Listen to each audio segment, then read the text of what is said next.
students, a warm welcome to our exciting English class.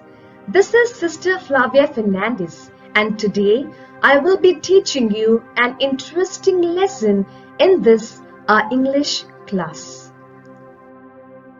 So students, before I start my lesson, I want you to observe the following images very carefully. Now observe the first image. What did you observe in this image?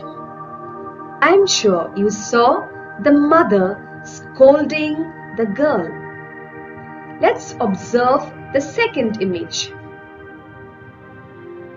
What did you see in this image?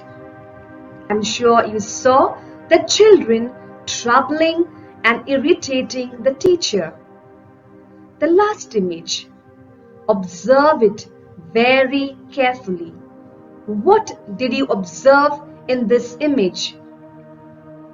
I'm sure you have seen the crow stealing the toys. Do you think troubling parents, teachers, or stealing things are good etiquettes? Surely not. So today we shall study and see how Caesar the crow, because of his bad manners, falls into trouble. And do you want to know what happened to him at the end? Stay with me as I proceed with this lesson. A crow in the house.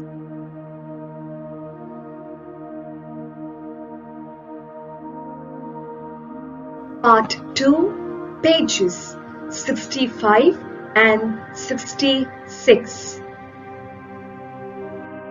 Students, please listen to me very carefully as I read this text for you. Listen to my pronunciations, diction, and intonation. Here I go. That crow will be the ruin of us, grumbled grandmother, picking marigolds off the carpet. Can't you keep him in a cage? We did try keeping Caesar in cage, but he was so angry and objected with such fierce cawing and flapping that it was better for our nerves and peace of mind to give him the run of the house.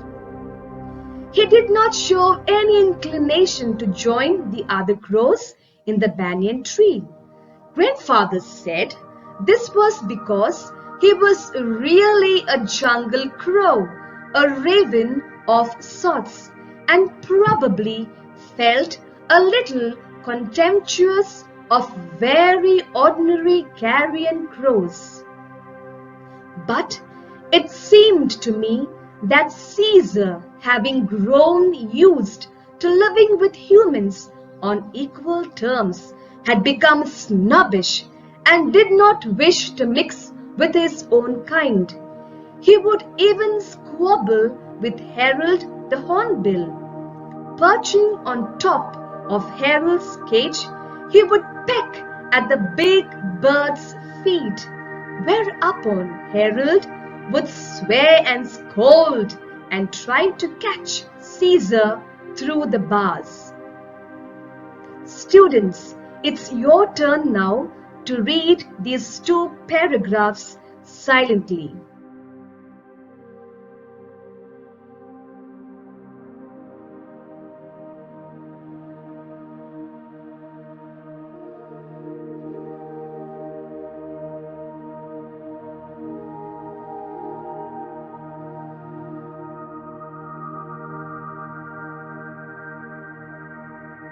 Fine. Let us now look at some of the new vocabulary words which we've encountered in these 2 paragraphs. Grumbled, marigolds, inclination, contemptuous, snobbish, squabble, and hornbill. Let's proceed. The first new vocabulary word is grumbled. The meaning of grumbled is complain about something in a bad-tempered way. The second vocabulary word is marigold. The meaning of marigold is a plant of the daisy family with yellow, orange or copper brown flowers. The third word is inclination. Its meaning, urge to act or feel in a particular way. The fourth word is contemptuous. Its meaning, expressing contempt or feeling a lack of respect. The fifth vocabulary word is snobbish. Its meaning, behaving in a way that shows you think you are better than other people. The sixth word is squabble. Its meaning, a noisy quarrel about something trivial. The last word is hornbill. Its meaning, a large tropical old world bird having a very large curved bill that typically has a large horny or bony casque. Now let's make a sentence using the new vocabulary words. The first word is grumbled. My sentence: I grumbled at my mummy for scolding me. The second word is marigold. My sentence: the bird is pecking at the marigold. The third word is inclination. My sentence: she lacked any inclination for housework. The fourth word is contemptuous. My sentence: she gave a contemptuous little laugh. Now it's your turn to make a sentence on these 4 new vocabulary words. Quick, I will just give you a minute.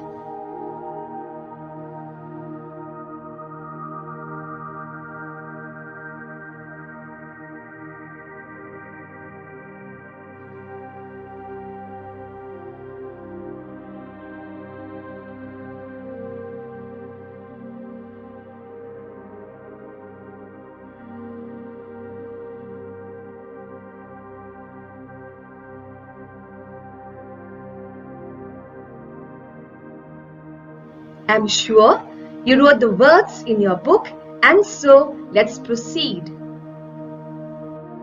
The fifth word is snobbish. We'll make a sentence for you. Her sister seems snobbish. Sixth word, squabble. My sentence: they squabbled to wash plates. The seventh word is hornbill. My sentence: the hornbill is sitting on the branch. It's your turn to make a sentence on these 3 words. Quickly, we'll give you just 1 minute.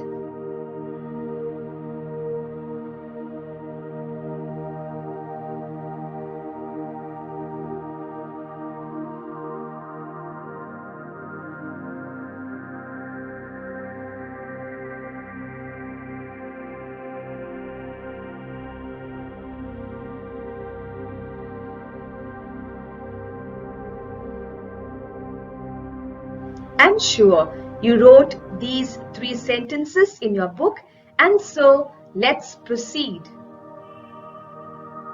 Students, listen to me now as I read for you the next 2 paragraphs. Here I go.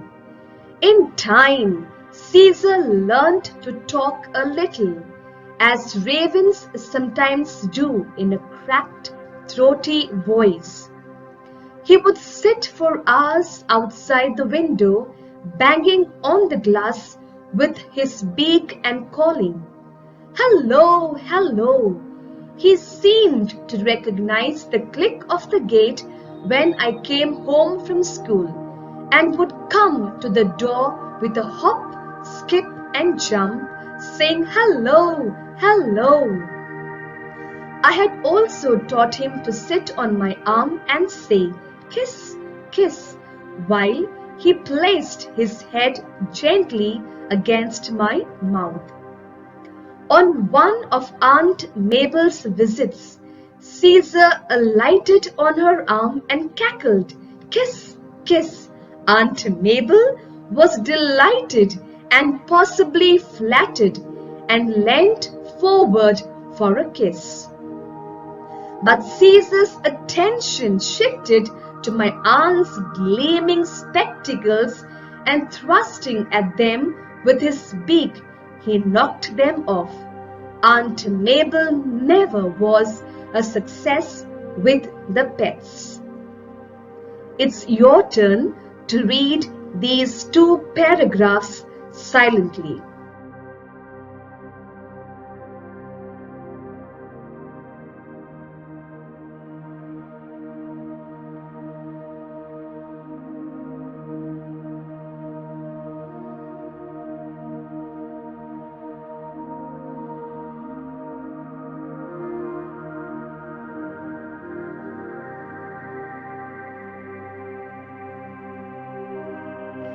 Now let's look at some of the new vocabulary words from these two paragraphs. The first is recognize. Second, alighted. Third, cackled. Fourth, flattered. Fifth, gleaming. Sixth, thrusting. Let's move on. The first new vocabulary word from the third and the fourth paragraphs are recognize. Its meaning, identify. Second is alighted. Its meaning, to come down from the air and land. The third one is cackled. Its meaning, laugh in a loud, harsh way. The fourth word is flattered. Its meaning, to please or gratify by compliments. The fifth word is gleaming. It means bright and shining. The sixth word is thrusting. It means to push with force. Now let's make a sentence using the new vocabulary words. The first one, recognize. My sentence, I didn't recognize you in your uniform. The second word is alighted. My sentence, the butterfly alighted on a flower. The third word is cackled. My sentence, the hens cackled in alarm. It's your turn to make a sentence using the three new vocabulary words. Be quick, I will just give you a minute.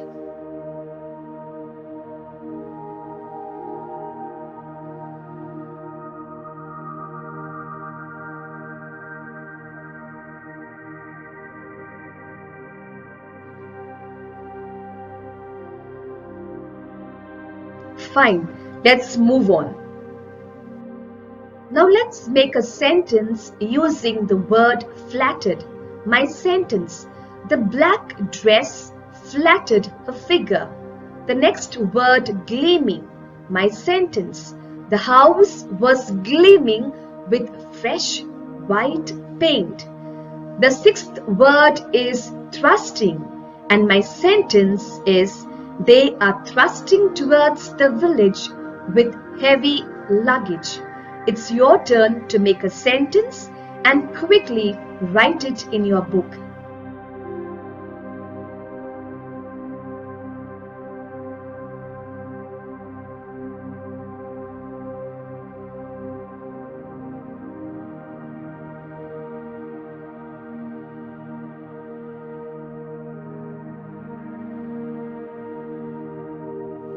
Let's proceed. Students, once again, listen to me as I read for you the fifth and the sixth paragraphs. Pet or pest? Grandmother insisted that Caesar was a pest in spite of his engaging habits. If he had restricted his activities to our own house, it would not have been so bad. But he took to visiting neighboring houses and stealing pens and pencils, hairy bins, combs, keys, shuttlecocks, toothbrushes, and false teeth. He was especially fond of toothbrushes and made a collection of them on top of the cupboard in my room. Most of the neighbors were represented in our house by a toothbrush. Toothbrush sales went up that year, so did grandmother's blood pressure. Caesar spied on children going into the barnier's shop and often managed to snatch sweets from them as they came out. Clothes pegs fascinated him. Neighbors would return from the bazaar to find their washing lying in the mud and no sign of the pegs. These too found their way to the top of my cupboard. Students, it's your turn to read these two paragraphs silently.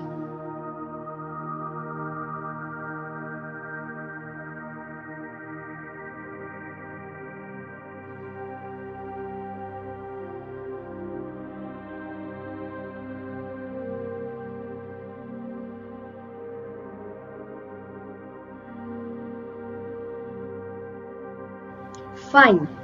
The new vocabulary words which we've encountered in these two paragraphs are shuttlecocks, pegs. Let's proceed. The new vocabulary words from the fifth and the sixth paragraphs are shuttlecocks. Its meaning, a cock to which feathers are attached to form a cone shape. Second, pegs. Its meaning, a peg is a small piece of wood or metal that is used for fastening something. The third one is fascinating, means extremely interesting.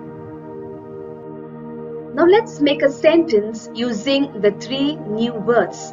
The first one, shuttlecocks. My sentence, he is knocking up a shuttlecock. Second word is pegs. My sentence, she hung up the shirt with two pegs. The third word, fascinating. My sentence, I was fascinated with my art. It's your turn to make a sentence and quickly write it in your book.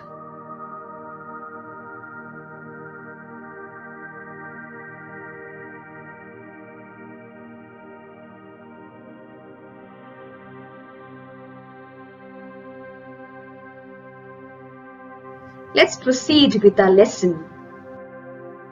Students, listen to me as I read for you the last two paragraphs. It was Caesar's gardening activities that finally led to disaster. He was helping himself to our neighbor's beans when a stick was flung at him, breaking his leg.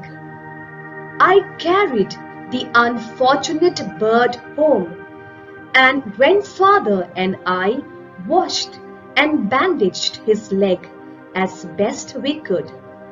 But it would not mend. Caesar hung his head and no longer talked.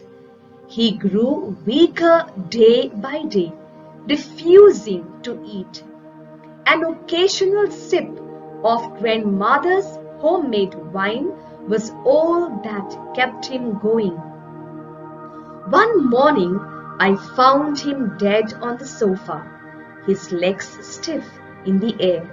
Poor Caesar!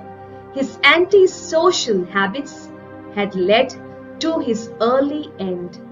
I dug a shallow grave in the garden and buried him there, along with all the toothbrushes and clothes pegs he had taken so much trouble to collect.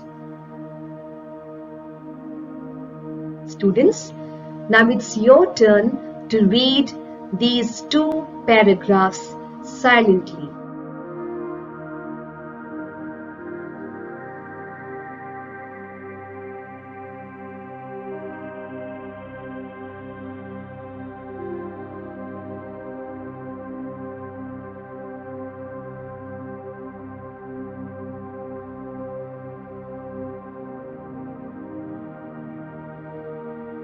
Fine. The new vocabulary words which we've encountered in these two paragraphs are flung.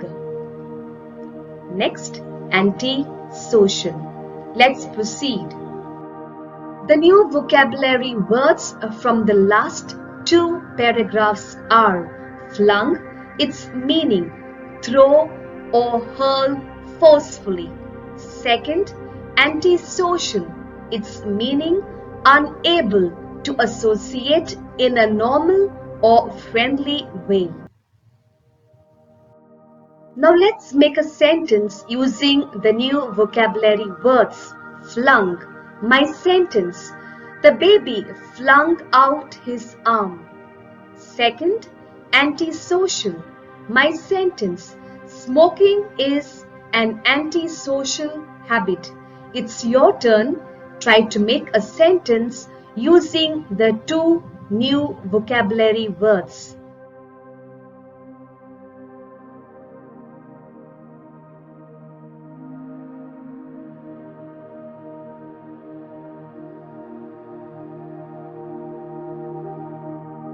Let's proceed. So dear students, in this lesson we have learned many things from Caesar. If Caesar would be alive today, he would have told you and me not to be notorious or to trouble others and never to steal things from others. So remember, good manners and appropriate etiquettes are important in life. They will always help you to walk in the right path and save you from getting into trouble. So remember, dear students, always do good and good will come to you. So thank you very much, dear students, for your patience and cooperation. If you liked my lesson, please subscribe and share this video with all your friends. God bless you all.